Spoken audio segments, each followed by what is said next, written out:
最後のオリジナル RPG スターオーシャン好評発売中エニックス As someone who got into Japanese role-playing games during the late 90s and early 2000s, there's a handful of series that instantly come to mind. Of course, there's obvious examples like Final Fantasy, however, there were some less popular series that may not have been appreciated by the mainstream crowd as much, but were still loved by JRPG fans all the same. I mean, you got Breath of Fire, Wild Arms, Grandia, Suikoden, the list goes on and on. Another one of my favorites from back in that era was definitely the Star Ocean series. I still remember that day at Blockbuster when I came across the ethereal, mystical-looking cover of Star Ocean: The Second Story and then read the back of its case about the 80 possible endings. It was love at first sight and I was absolutely hooked. With that said, there was one glaring difference that separated the Star Ocean series from the other series that I just mentioned. And that difference is, the original entry never made it out of Japan. Given how popular Star Ocean 2 and 3 were within the JRPG community at the time of their release, this sort of gave the first Star Ocean game sort of this lost holy grail type of reputation that the West never got. A lot of people, including myself, put it on this pedestal of sorts like it was one of the greats that we just never had the fortune to experience. Now, the question is, 25 plus years later, does the game live up to that reputation? Well, that's exactly what we aim to find out in this video. But first, let's go into a little developmental history on the game. Star Ocean was released on July 19, 1996 for the Super Famicom. It was developed by the company Tri-Ace, and to properly explain that development, I need to go into a brief history lesson here first. Alright, so there's this company called Telenet Japan, right?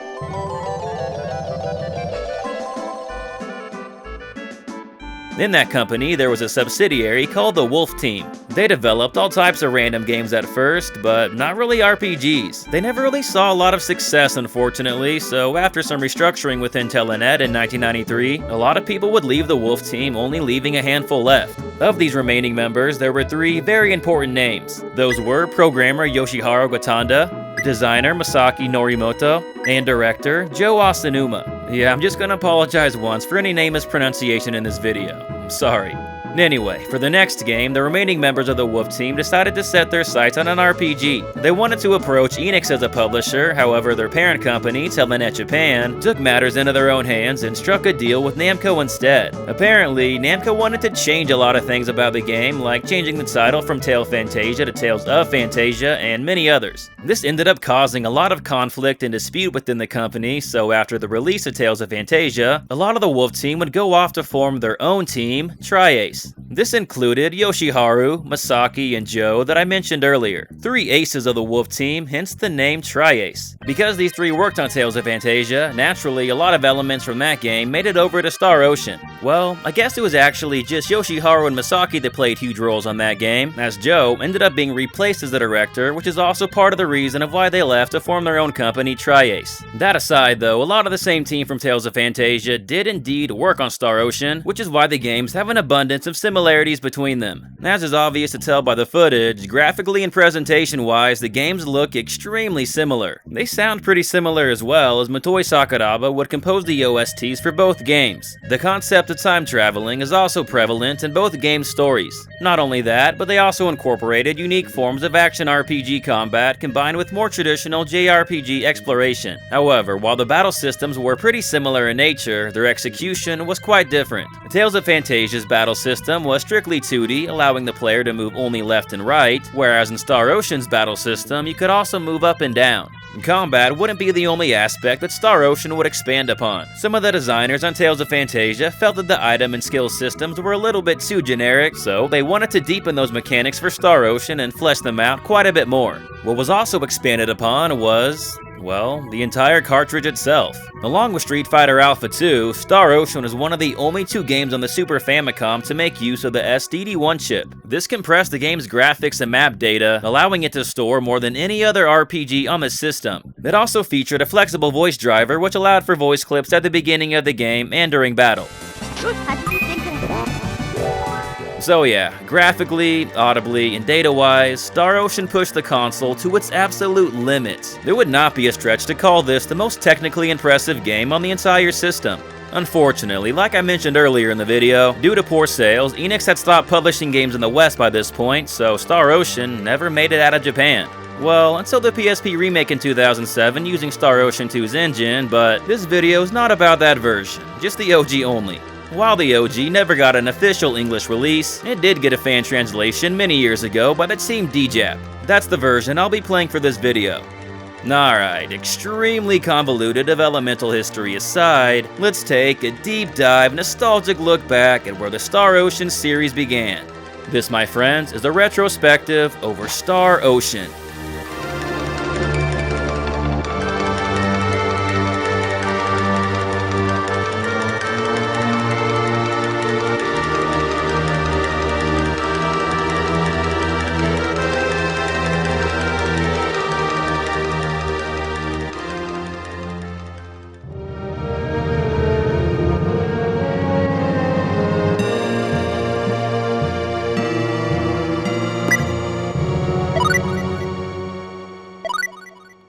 Star Ocean begins with the cinematic cutscene in outer space. Between the mysterious sci-fi music, the visuals, and the voice clips, it really sets the mood.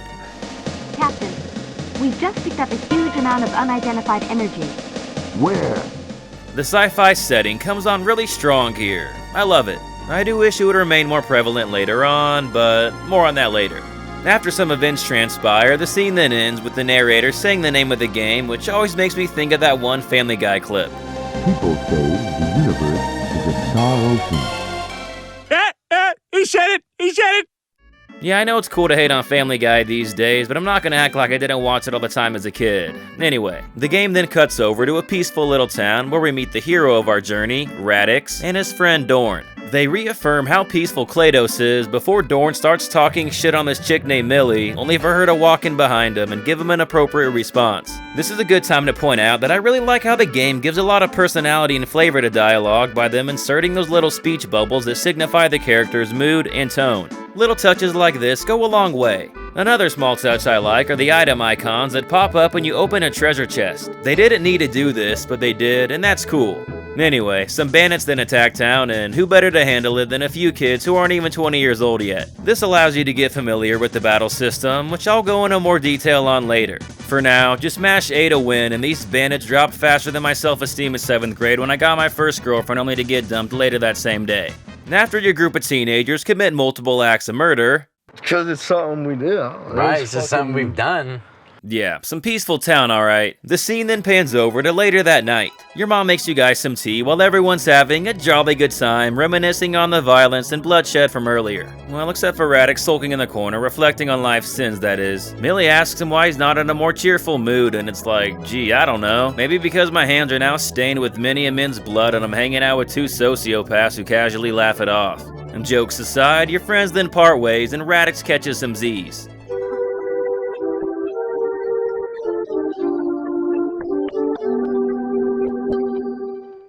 The next day, the three of you meet up with the town elder, where he shows you a letter of distress from the town of Cool. Apparently, there was an outbreak of a strange disease, and things aren't looking too well over there. Millie's dad, the best healer in town, decides to check it out and see what he can do. Fast forward a couple days, and a carrier pigeon brings you guys a note that unfortunately confirms that Millie's dad could not do much. In fact, it's actually worst case scenario as he ends up contracting the disease itself and will be turning to stone within 3 days. Yeah, it's a petrification disease. Thank God we don't have these in real life. He makes it very clear the town is done for and did not send help, but this is Millie's dad we're talking about here, so naturally she rushes off after him to try to see if she can help anyway. You and Dorn then chase her to Cool and see that the town is not in great shape. Mostly everyone has already been petrified besides a couple people. One of these people is an old dude who talks about an herb atop Mount Metox that can supposedly cure the disease. Seems quite relevant. You then meet up with Millie's dad Maltos, and yeah, you're shit out of luck. There's nothing you can do, and wait, what about that herb atop Mount Metox? It's your only lead right now, so you might as well check it out. On the way up, you encounter some fell worms and are given a warning to not let them lay eggs on you, or else. I love it when games give you more detail about the creatures that inhabit it. It's world building, and it's good. What's not good, though, was the health of our homie Dorn. The petrification disease spreads by touch, and since he did touch the same carrier pigeon earlier that Millie's dad also touched, he unknowingly began the countdown on his own demise. I like how your party barely reacts to this. Radix is just like, oh, well, you should probably go home, dude. You guys are literally going to the one spot on the planet where he might have a chance of being saved. Why the hell would he go home?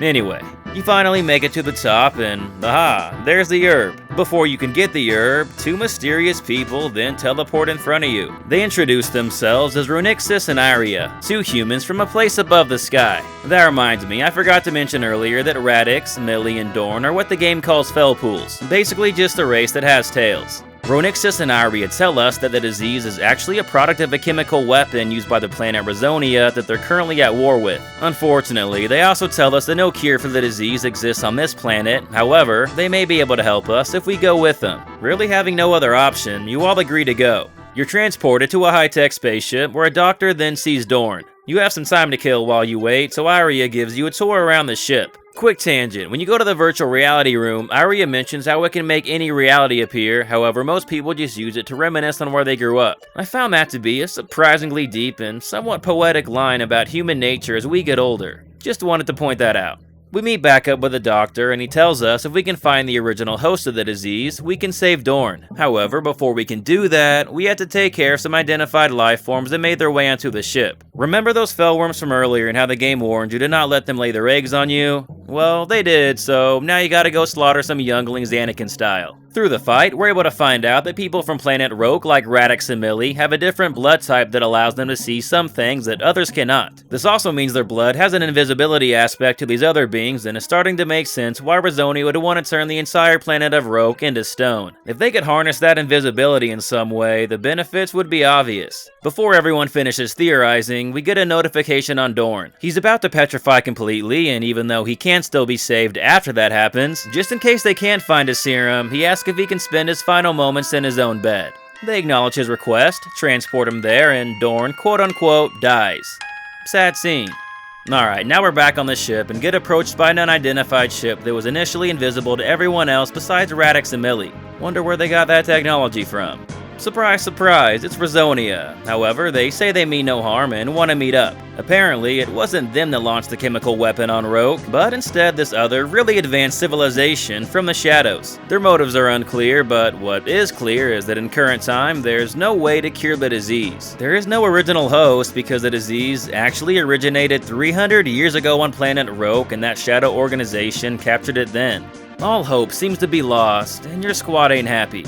For now at least. Ronixus tells us that there still is a chance to save everyone if we go to the planet Stream. There's a time gate there that can, well, take us back in time. However, it's a living time gate, so it must approve of us first. Even though we're technically not supposed to be here under Federation orders, because our motive is to save a lot of people, the Guardian of the Time Gate deems it as a worthy reason and grants us access. So, off to Rogue 300 years in the past we go. Iria's clumsy-ass trips though, and Radix goes back to help her, which creates a delay between them going in the Time Gate and Ronixus and Millie. This causes them to split up and arrive to Roke in completely different parts of the planet. It is now that Radix and Iria journey to find their friends and the origin of the disease. This is where the game truly opens up and begins. Man, what an eventful opening. At least story-wise. I feel like this intro story part was a lot longer than our other retrospectives, and that's because the game throws a lot of plot at you at first to establish the premise. Like the first hour and a half of the game, probably a good hour or so is basically just a plot dump. With that said, I don't necessarily think that it's a bad plot dump. I found the writing pretty solid for the time, and the story did hook me in. And pacing issues aside, between this and the top tier presentation, I think Star Ocean starts off on an extremely high note overall. At this point, I was very invested and excited to keep playing. Unfortunately though, the pacing issues don't get any better from here, but in fact worse, just in the opposite direction. This is where pacing falls off a cliff and never looks back. You know how I mentioned how that intro story part was like the first hour and a half of the game?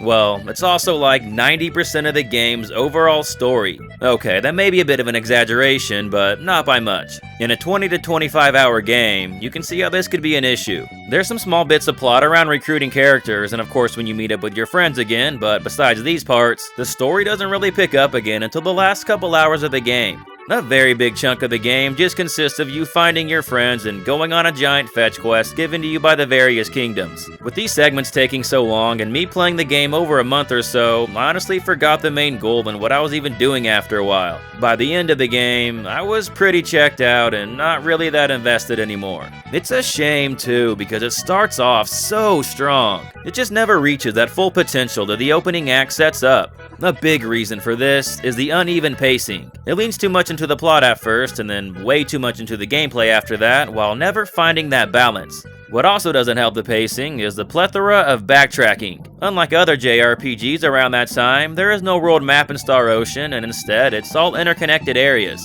Not bad in theory, but the execution is not great. Random battles can occur anywhere in these interconnected areas, and there is no fast travel. Well, there sort of is, just not traditionally. Some towns have boats that will only take you to 1 or 2 predetermined places. So yeah, you can't just go anywhere you want. Oftentimes, to get somewhere, you'll have to walk to a town, take a boat to another town, walk to another town after that, and then take a boat to yet another town. There's also no easy way to check what boats take you where, so you just have to do your best to remember. Like imagine you're playing Pokemon Red or Blue and there's tall grass on every single tile between towns, on top of no option to teach your Pokemon fly. Instead, you can only take a boat to like 4 or 5 towns and then just have to walk everywhere else.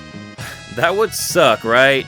Well, that's basically what Star Ocean does. To make matters worse, between content like the private action system and recruiting extra characters, backtracking is encouraged. Due to the slog that these would be, I was not motivated to do them. Like, some of this would have taken 30 minutes of backtracking to even get to. Compare that to a game like Chrono Trigger. Between fast travel along with the no random encounters on the overworld map, you can be literally anywhere and still be starting a side quest in a different area and a different time era in like a minute or 2 tops.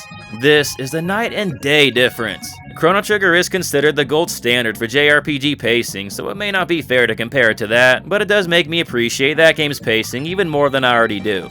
But yeah, Star Ocean is just frustrating in this aspect, as it could have been handled so much better. Major issues with this game could be alleviated if there was either a world map or a fast travel option. Though I guess that would have required fleshing out the story a lot more, as if you take out the backtracking, this game would be very short. Alright, I've been shitting on this game for the last few minutes now that a lot of you guys probably think I hate it. That's not true, it's just a little disappointing in what it could have been. There are some aspects of Star Ocean that I really love and found extremely impressive. For one, the game looks absolutely gorgeous. Quite possibly the prettiest Super Nintendo RPG and one of the prettiest games on the console period. The sprite work, the detailed environments, the way you can see your reflection in the water, the birds flying above the sky, it's all just done so well. It looks just as good, if not even better, than early PS1 RPGs like Beyond the Beyond. Hats off to the developers here, they absolutely killed it. When it comes to the music, I found it to be pretty good. Not amazing, but still pretty good. I don't think it really compares to the best OSTs on the console or some of Sakuraba's later work, but there are some standout tracks, and I will say that the music does fit the overall setting and vibe very well. The mysterious sci-fi feel is captured perfectly in some tracks. Speaking of sci-fi, that reminds me. For a game called Star Ocean, I do wish there were some more sci-fi elements overall. It's there at the beginning and the end of the game, but for the middle 80%, it might as well just be a fantasy RPG. To be fair, this is a common complaint of the Star Ocean series in general, it just started with its first one. Oh well, it's all good. Alright, so I've talked about the game's story and how it looks and sounds, so let's switch it up and talk about the gameplay. As I briefly mentioned in the intro, battles in Star Ocean play out more like an action RPG. You can pause mid-battle to bring up a menu to select items and skills and stuff like that, however besides this, combat does play out in real time. Whenever you want to attack, you press A, select which enemy you want to attack, then press A again to confirm, then the attack will automatically be carried out for you. You can't move a character directly, but you can choose where you want them to go on the battlefield by selecting that part of the screen with your cursor. There's also short and long range special skills that you can map to your shoulder buttons. These skills range in effect based on if you're a melee fighter or a spellcaster. And yes, this does mean that you can control other characters besides Radix. You probably don't want to though, as for some reason, they gave him no AI, so if you're not controlling him, he'll just stand there doing nothing. Well, what should I do? Yeah, it pretty much sucks. The AI of your other party members is a little hit or miss as well. Sometimes it's excellent and they're actively engaging, and other times, they're not. Overall, they found battles to be really fun and exciting at first, but ultimately, I think the idea was better than the execution. There's not as much strategy as I would have liked, as it ends up being pretty button-mashy. A lot of battles just consist of trying to stun-lock enemies and spamming regular attacks and skills. In its defense, there's a lot of depth to combat if you want to utilize it. However, the game gives you no incentive to do so, as the aforementioned strategy is generally faster and works 95% of the time. Some side content does require you to make more use of the battle system, but in the main story, not really. Considering most players won't even experience the side content, you can see why this is an issue. The combat was really innovative for the time, and I'm sure back then it was a nice change of pace from the abundance of turn-based RPGs, but in hindsight there are some obvious flaws with it, and some of it is due to technical limitations of the system. This same critique can also be applied to other mechanics of the game. The talent and skill systems are incredibly ambitious, just a little confusing. Also, I incorrectly called special moves in battle as skills earlier, but that's actually not true. Skills outside battle are something different, so I'm sorry about the confusion. Every time you level up, you gain some points to disperse across a variety of skills. Some of these affect stat growth and attributes, but most of them have other functions. It would take too long to explain all of them, but they range from stuff like cooking, the ability to reduce encounter rate, the ability to run faster in towns and dungeons, extra combat advantages, and stuff like that. Very cool in theory, I just wish they could have been explained a little bit better. There's also no way to reset points after you spend them on a skill, so you better spend them wisely. Now, talents are innate traits that have some characters better suited for some skills than others. These are determined at random at the start of the game, however, they can also be gained if you use certain abilities enough. What are abilities, you ask? These are functions you can learn from skills like crafting, blacksmithing, alchemy, etc. These allow you to create special items like weapons and armor. This item creation system was very robust and very ahead of its time. As cool as it is though, I didn't really feel the need to use it that much. Outside of some difficulty spikes, the game is pretty easy, so it doesn't really push you to utilize this system. Another thing I didn't really feel the need to make that much use of was a private action system. After you visit a town for the first time, you have the option to trigger what the game calls a private action. This causes your party to split up and to go about doing their own thing in town. You can then interact with them and see their personalities fleshed out a bit more. This not only adds extra character development, but it also deepens the relationship between Radix and your other party members. And yes, I mean this not only in the context of the story, but mechanically as well. There's a hidden affection rating in the game for all characters, which can be influenced by a variety of factors, such as private actions, healing them in battle,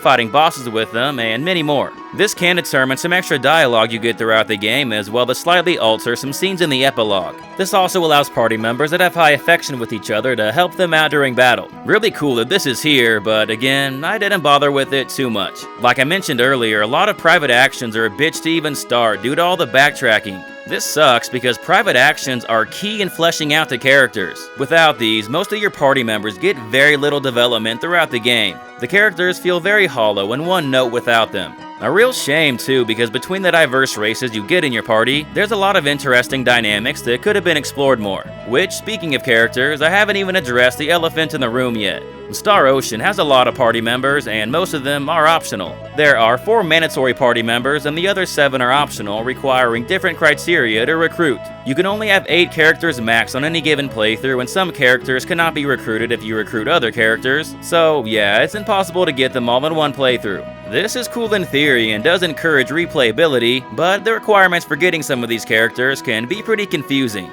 Make no mistake, you will have to use a guide to recruit the characters you want, and even then, some of the criteria isn't the clearest. I really like the ambition behind this idea, but in reality, there are some flaws to it. Since the game doesn't know what characters you're going to recruit on your playthrough, their development in the story and relationships with others do suffer because of it. Again, a lot of these are regulated to private actions, but like I mentioned earlier, the game doesn't do a great job in motivating you to seek them out. Star Ocean is a game with so much creativity, so much ambition, so much potential. Unfortunately though, a lot of these ideas sound better on paper than they do in execution. They were already pushing the console to its absolute limits and realistically could only do so much, and I understand that. This is very evident later on. The end of the game feels very rushed, like they just ran out of room to fit everything they wanted to. The plot kinda wraps up abruptly and the main antagonist literally comes out of nowhere in the final hour, which, real quick, that's another thing that Star Ocean drops the ball on. There's not a strong, compelling, well-written villain whose ass you're motivated to kick. Just another aspect that Star Ocean could have been better on. I think what frustrates me most about the game is just how much potential it has, but never reaches. It sorta reminds me of Rogue Galaxy in this regard, just maybe even a little worse. With that said, I still respect the hell out of Star Ocean. The developers swung for the fences, and in some parts they did nail it, other parts, not so much. Still, I'll never hate on a developer for taking risks and not playing it safe. Triace showed that they had some extremely ambitious concepts and an amazing base foundation. It would only be 2 years later that they would build upon that foundation and reach their full potential. On its own legs, Star Ocean stands as an above-average RPG on the Super Nintendo. While it's an absolute technical marvel, when it comes to the actual game, I don't think it holds a candle to some of the console's best. To me personally, it's not a top 10 Super Nintendo RPG. That's not a dig either, as that console has so many classics. Criticism aside, it served as a nice rough draft for the greatness that Star Ocean 2 and 3 would be. For that reason alone, Star Ocean certainly deserves some respect and its place in JRPG history.